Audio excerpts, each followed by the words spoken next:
Okay, so on the unit circle, the point of intersection of the terminal ray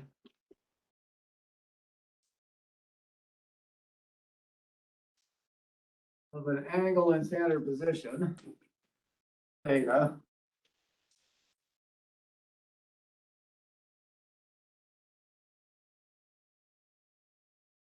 defines something called the sine of theta, or the sine function of theta.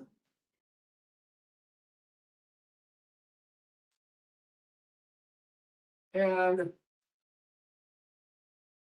the cosine function of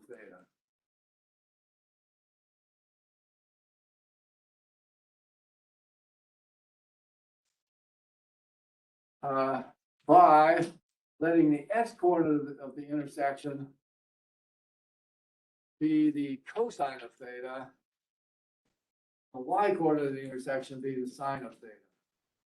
Written this way, cos theta and sin theta is abbreviation for cosine and sine. So that's fundamental.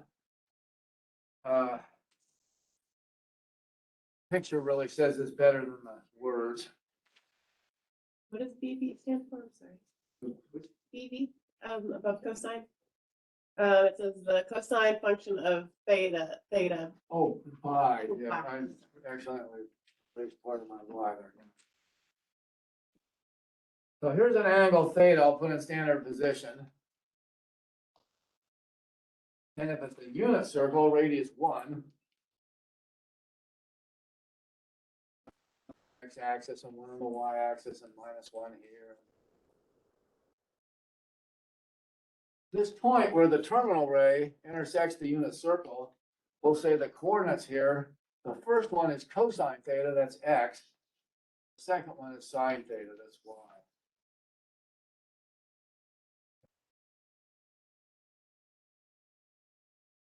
So I put this picture up here from Wikipedia, just to show you. It has a nice blurb on the unit circle if you take an interest in that, to complement your textbook. But it has a bunch of other stuff you don't need so much. And why do we say function? The idea is that if you give me any angle, there's exactly one x coordinate, one y coordinate at the intersection. So that defines cosine of the angle, the side of the angle for that angle for any angle. And that's what a function is, right? If I say, here's the function f of x equals x squared from algebra. What is a function? It's a rule that to each input x assigns exactly one output y, right? So if you give me a number 1, I square it and I give you back the number 1. You give me 2, I square it and I get back 4. But any number you give me, I get back exactly one number. It's a function. It's just a rule that assigns to each input exactly one output and each allowed input. Some functions are not defined for all x, right? The square root function is only defined for x non-negative. But for whatever x they're defined, they give exactly one output as a function. And that's what this does, right? For any angle theta, I get exactly one value for cosine theta and one value for sine theta, the point of the unit circle. We say these are functions. You give me a theta, I can tell you what the x and y coordinates are. But that'll be the definition. And then we can actually calculate these values exactly. What are the values of these functions?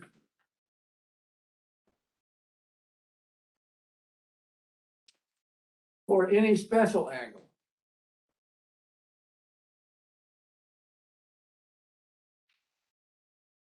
It's kind of hard to tell what that point is there, right? If I mark off whatever, 112 degrees, what's the coordinates of that point? The calculator can do it.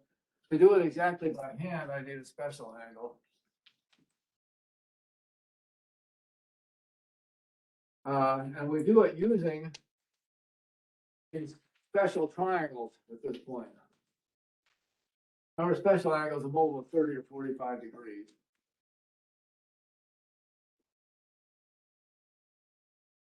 So here's the first triangle. And it's 60 degrees here and 90 degrees here. If I cut a triangle, and suppose I make a piece of wood 1 foot long, And then I turn 60 degrees, run this over, however, run over here. And I also turn here and run a piece of wood down. I cut them off so they meet at a right angle. Then 90 and 60 makes 150. That leaves 30 degrees here for my right triangle that I cut. And what are the lengths of these other sides? Well, we can figure it out. This is a very important triangle. By taking that same triangle, 60 degrees, 90 degrees, and 30 degrees, and making a copy of it, right? Exact duplicate of it. And this will be one also then, and this will be 60 degrees, and this is 30 degrees. And what kind of triangle is that? Equilateral? Yeah, it's an equilateral triangle, right? 60 degrees, 60 degrees, 60 degrees. If all the angles are the same, then all the sides are the same. So this is length 1 here. 1, 1, 1, because all the angles are equal. Well, if this is 1 and this triangle is congruent to this one, they're just copies of each other, then this must be a half, and this must be a half. Now I know this side over here is a half, right? And furthermore, once I know that's half, I know the length of this side, the height, if you like, altitude of the triangle. What is that? A little bit more work. I use the Pythagorean theorem, right? I know that this squared plus h squared, if I call that h, is equal to 1. So let me put this over here. I don't expect you to do this derivation, but I want you to see it so that it's easier to remember if you see it once. Now, by the Pythagorean theorem,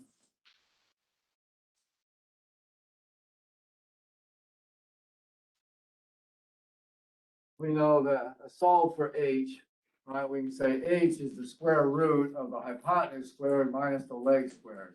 Pythagorean theorem solve for h. Well, let's see, the square root of 1 minus a half times a half is a quarter. So it's the square root of 3/4. But square root of the quotient is the quotient of the square root. Square root of 3 on top and square root of 4 on the bottom is 2.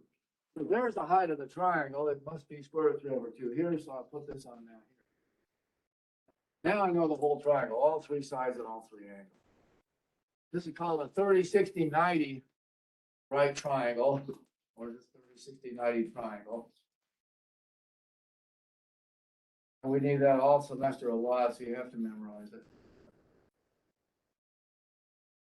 Then there's one more triangle that's of extreme use in calculating these things exactly. Said special angles are multiples of 30 degrees and multiples of 45 degrees. So I'm going to need a triangle with a 45-degree angle in it. 45 degrees. And if this is 45 and this is 90 and I make this 1, so I cut this off at length 1, I make a 45-degree angle here and a 45-degree angle here, a 90-degree angle here. This must be 45. And how long is these going to be then? Well, since these are equal, it must be that this side here and this side here are equal also. This is an isosceles for that triangle. Whenever you have opposite, these two of the angles equal, then their opposite sides are equal. And so we know from the Pythagorean theorem that this leg squared plus this leg squared equals the hypotenuse squared. Again, that's Pythagorean theorem.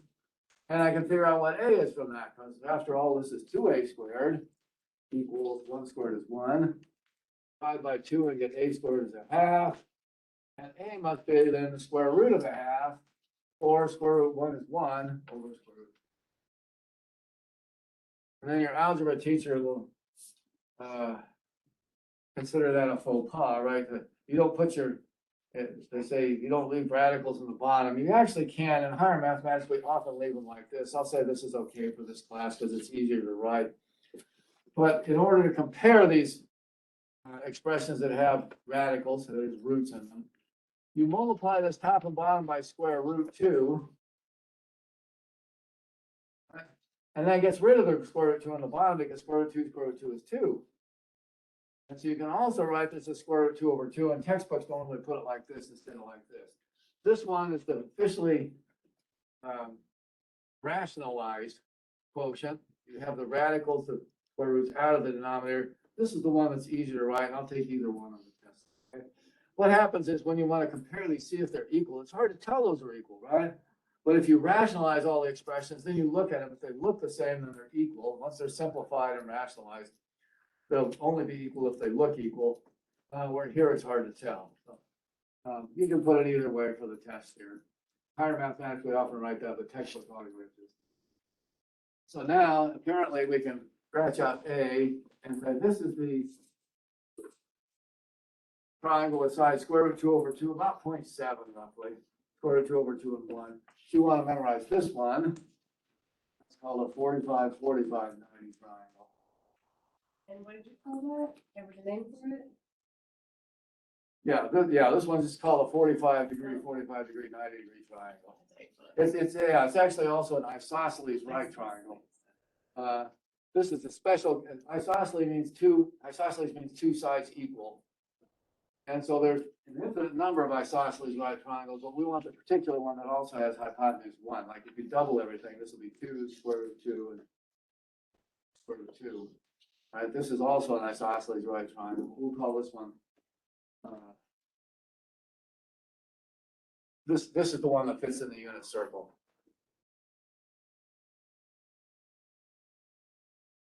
Even though they're both 45, 45, 90 triangles. All right, and now that we have that, we said we can calculate trig functions of any special angle using these two triangles. Here's the example. Find the cosine of 60 degrees and the sine of 60 degrees, right? We said these are functions for each angle. They give you out one number. That's the coordinates of the intersection point. I wonder what those are. Here's the picture just to kind of have a feeling for what's going on. We turn through a 60-degree angle, put it in standard position. And then ask, what's the coordinates of that point? I wonder. Well, here's what you can do, right? You can take this unit radius, so that has to be 1. Drop a perpendicular down to the x-axis, because that's the y-coordinate. Go back to the origin, because that's the x-coordinate. And say cosine and sine. Cosine is the x-coordinate, sine is the y-coordinate. So cosine 60 degrees, sine 60 degrees, these coordinates are what? Well, we get it from the triangle because we memorized it actually. If this is 60 and this is 90 and this is unit length here, it's this triangle right here, right? This is the 30, 60, 90 triangle that fits in the unit circle. And we know the other side lengths, they are square root 3 over 2 just by memorization and 1/2. Well, that means that cosine is 1/2 and sine is square root 3 over 2. Those are the answers, right? These coordinates are these numbers. This. So sine of 60 degrees, root 3 over 2 exactly. Cosine 60 degrees is 1/2. So the cosine in this case can be written exactly in decimal form as 0.5.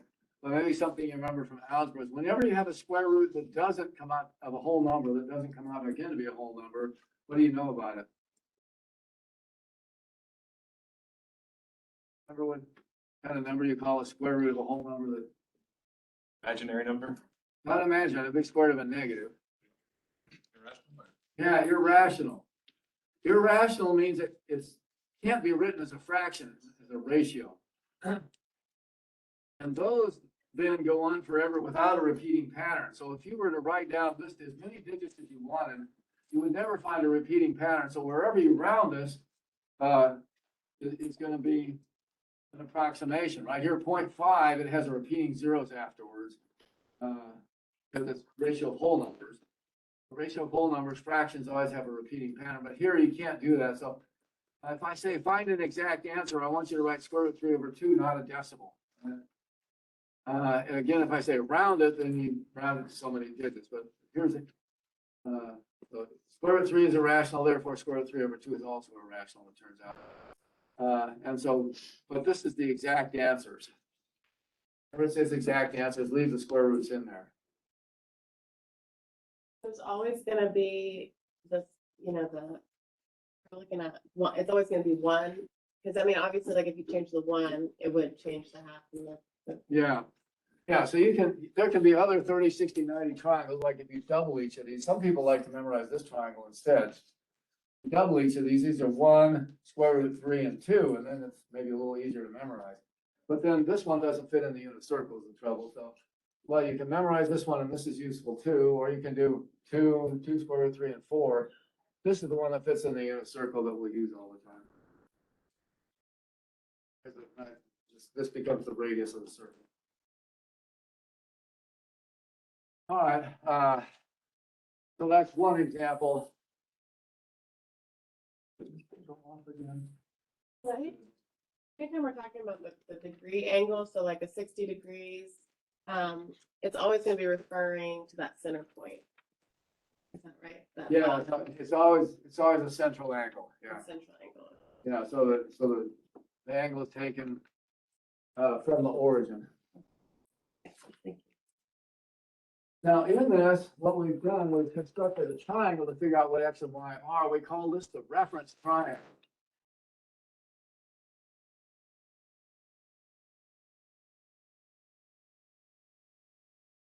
And this angle that's at the origin inside the triangle, we call the reference angle. It helped us to figure out what X and Y were. And we can do a similar thing for arbitrary angles that are special angles. Any multiple of 30 or 45 degrees, I can do this with. For example, this one. What's the cosine and the sine of 135 degrees? How about those? I can do similarly here, it's just, it's gonna be a little trickier. Again, I'll consider the unit circle. And I'll mark up 135 degrees. This is where our drawing comes in. 135 degrees, if I break it down into whole rotations and then straight angles and right angles and so forth, I'll say, well, this is a right angle plus a fraction of a right angle. That's all I need to do.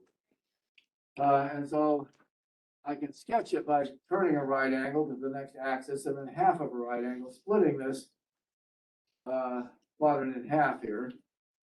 45 degrees. There's 135 degrees. So I sketch it using my drawing techniques. And then this point here, the coordinates are cosine and sine of the angle that got you there. 35. How do we figure out what that point is? I do the same thing. I will drop a perpendicular to the x-axis.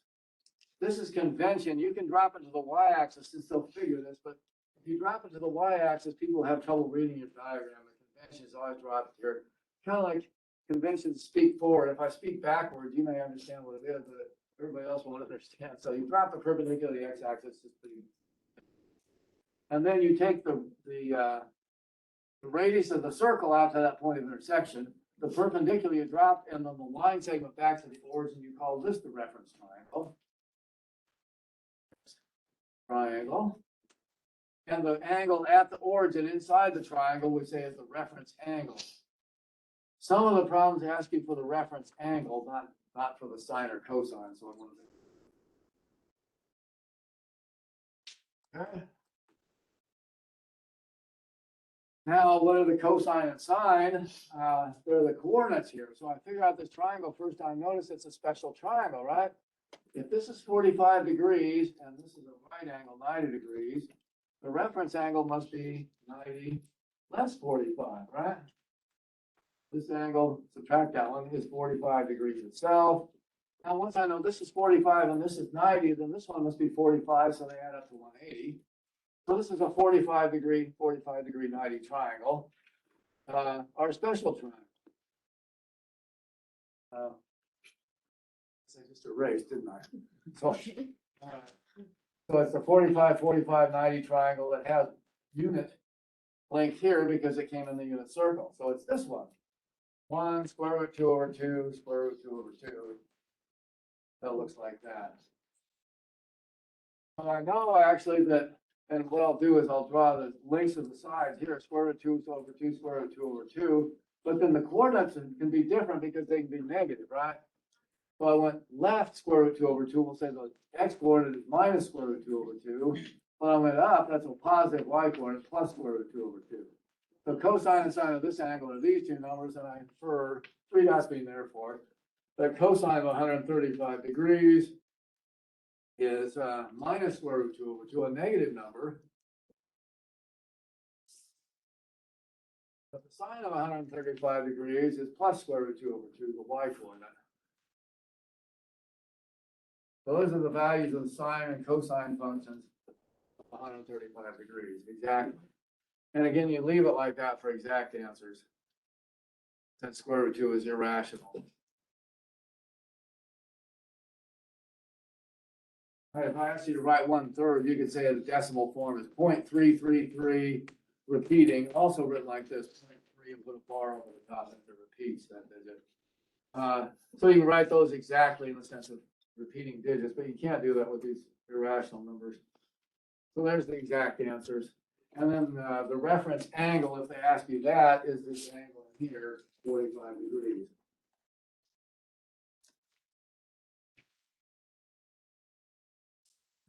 But now you can do this for any angle that's a multiple of 30 or 45 degrees. I've written this one right before I need it now. For example, and you can do negative. Find exactly let's say the sine of 930 degrees. Wonder what that is. What you do is you use your drawing techniques. You say 930 degrees. Well, I pull out all whole rotations, so I'll pull out 720 first is the biggest. Three whole rotations, 1080 is too big. This is two rotations. And then that leaves me, let's see, 210 degrees. And now I say, well, it's two rotations plus 180, pull out a straight angle, plus the fraction of a right angle, 30. So two rotations counterclockwise, one straight angle, and then 1/3 of a right angle, and I can sketch it. And this is a special angle. How do I know it's a special angle if I've got a 30 or 45 degree angle, a multiple of 30 or 45 degrees left at the end? Let's draw this one.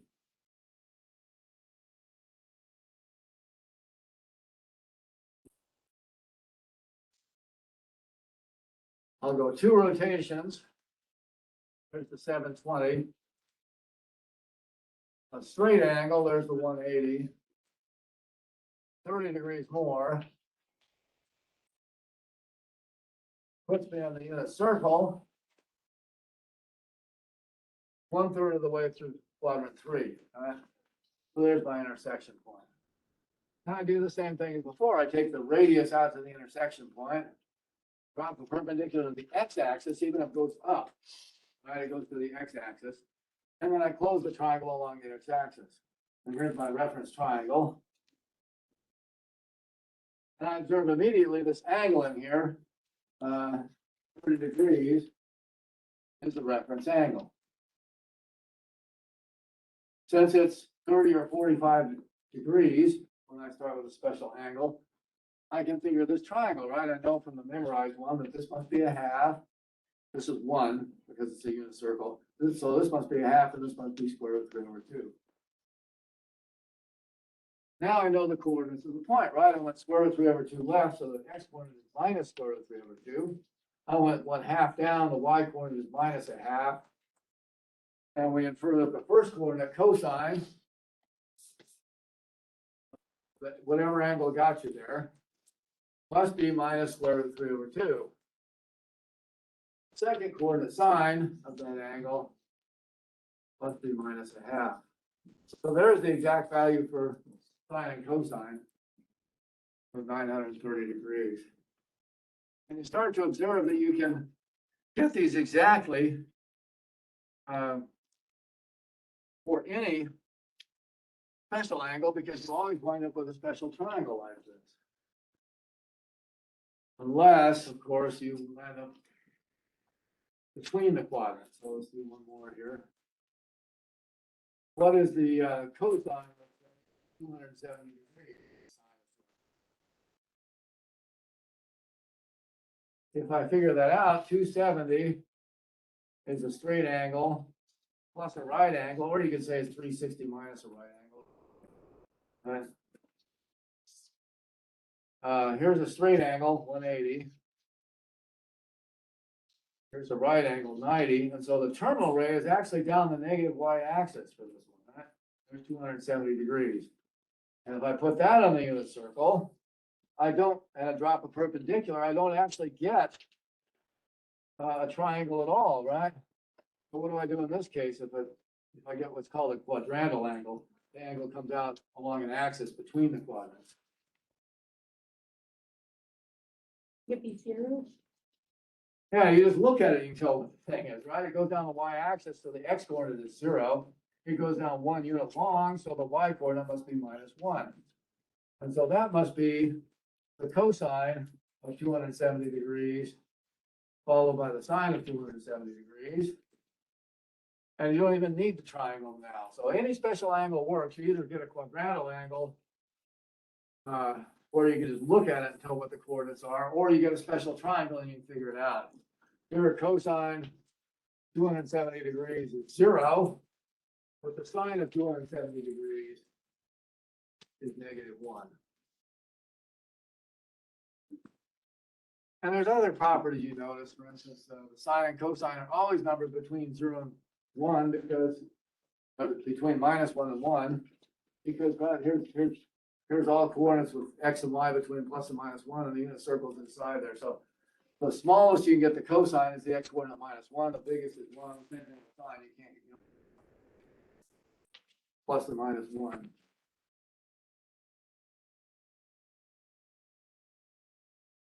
So now similarly for radians measure, I want to define the sine and cosine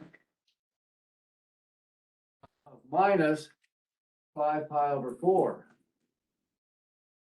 How about that? Is that a special angle? I do this exactly for special angles. Sure it is, right? This angle is -5 times pi over 4, right? And special angle is any multiple of pi over 6 or pi over 4. This is -5 pi over 4. So you look for that. Is it a multiple of pi over 6 or pi over 4? And sure enough, it is. It's special. Integer multiple of pi over 4. That means I'm going to be able to do this exactly.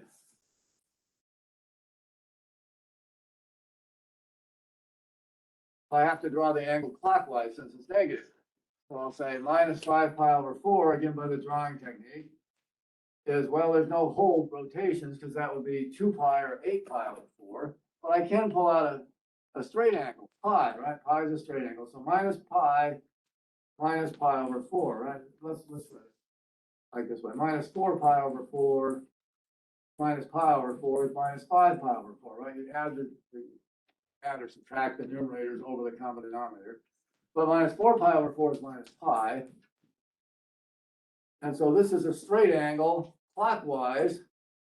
This, recall, is 45 degrees. So it's half of a right angle. You just have to memorize these radian measures. And that's how you can sketch this one. And they're clockwise this time, since they're negative. So I'll go a straight angle negative, pi, and half of a right angle, -pi over 4, and I've got a terminal ray that splits the axes right there. Right? So I draw the unit circle.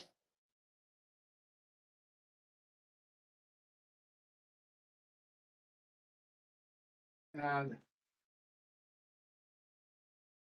once again, I drop a perpendicular to the x-axis, whether it's up or down, doesn't matter. I take the radius out and then I close the triangle. And this is the reference triangle. And what's the reference angle? You might say the reference angle is -pi over 4, right?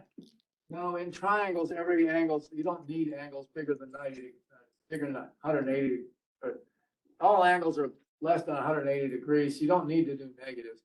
In triangles, all angles are considered positive. So we say actually the reference angle is +pi over 4, the triangle angle.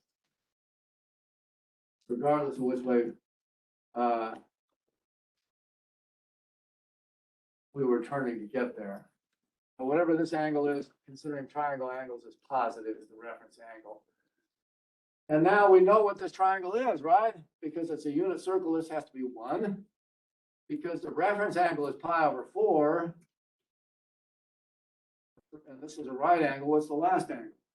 Pi over 4. Yeah, pi over 4. It's a 45, 45, 90 triangle, just measured in radians. So pi over 4, pi over 4, pi over 2 triangle if you like. And now I know the lengths of the other sides. This must be square root 2 over 2. This must be square root 2 over 2. And I can figure the coordinates here are, I went left, so it's minus square root 2 over 2. And I went up, so it's plus square root 2 over 2. So draw, for me, you can draw negatives on here. Lots of people do. I like to draw the side lengths of the triangle, and then on the coordinates, I'll put whether it's plus or minus. Evidently, remember the first one is cosine and the second one is sine. So cosine of whatever angle got you there, in this case, minus 5 pi over 4, is negative square root 2 over 2. But the sine of minus 5 pi over 4 is plus square root 2 over 2. You start to notice these same numbers are coming up over and over. If you look on Wikipedia, it's got a real nice diagram that some teachers like to hand out for helping their students. I think it's too much of a crutch. It's this one right here.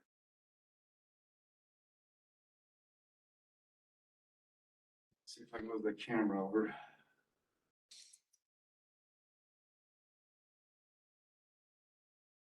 There it is. And it tells you the sine and cosine of any special angle right here, right? If you turn and get to this point, 30-degree angle, then the cosine is square root 3 over 2 the sine of that, because you can imagine this 30, 60, 90 triangle here. If you got a 45-degree angle or any coterminal angle, here's one thing you notice out here, all coterminal angles have the same cosine and sine. That's another application. If you were to tell me 420 degrees, well, I turn around 360 and 60 more, I land at this point. It's the same point I land at as if I turn 60 degrees. Any coterminal angles will have this cosine and this sine because you just are interested in the point of the terminal ray, right? They have the same terminal ray, they have the same cosine and sine. But more than that, you start to notice these numbers repeating, right? These numbers are exactly the same as these. Let's see, square root 3 over 2, 1/2, square root 2 over 2, square root 2 over 2. A half square root 3 over 2, except that they change sign. In this quadrant, x has to be negative and y positive, or here x and y are both positive. Here x and y are both negative. Here x is positive and y is negative.